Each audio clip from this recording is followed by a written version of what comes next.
Hi, boys and girls. Even though today's not an official social studies day, tomorrow in class we are going to be doing an example of our Unit 10 social studies activity.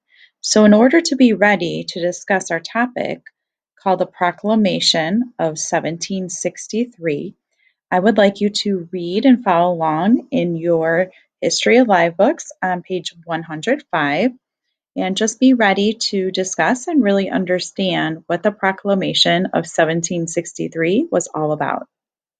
So please follow along with me. 10.3 The Proclamation of 1763. After the French and Indian War, many British moved west into the land that Britain had won from the French.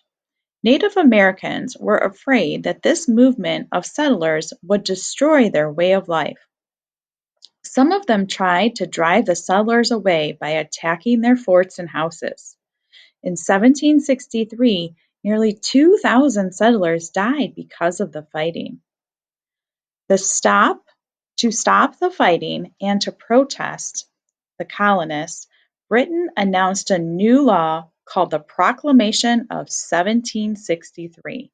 The law said that Native Americans could have all of the land west of the Appalachian Mountains and that settlers could not move there. The colonists disliked this law. Many of them simply ignored it and continued to move west. Even more of them didn't like the way that Britain was trying to control the colonists. So, also take a look at the caption there, boys and girls. It says the Proclamation of 1763 prevented the colonists from moving west of the Appalachian Mountains. This was the first of many British actions that angered the colonists. So you have to kind of think about it. All these people came, okay, from Europe, okay, made the long trip, got to the New World, and then they're still being controlled, okay, by the king, by King George in Britain. So this was one of the first ways that the king started to anger, okay, the colonists that had moved into this new world.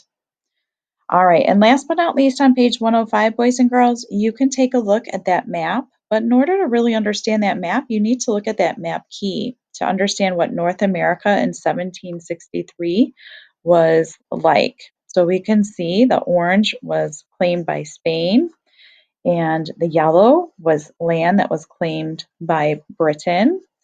And then we see just a little bit of land in that darker blackish color claimed by France.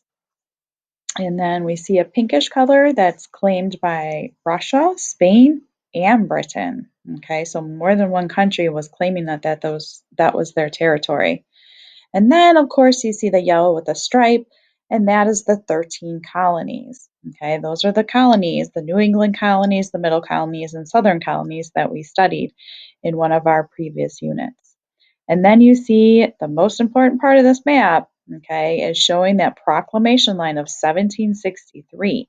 And you can see it really covers just a very small portion of the land in 1763. So you can see how the colonists would want to keep traveling west, okay, past those Appalachian Mountains. But this law, okay, forbid them to go onto the Native Americans' property. So we will continue to discuss this in class, but I do wanted you to read over it and kind of follow through with me because tomorrow we will do an example of our metaphor. So, yesterday we talked about what metaphors were, and now we're going to go ahead and take a look at a metaphor that is going to connect to Great Britain, okay, and the colonists, and how the colonists continue to get angered by the actions of Great Britain.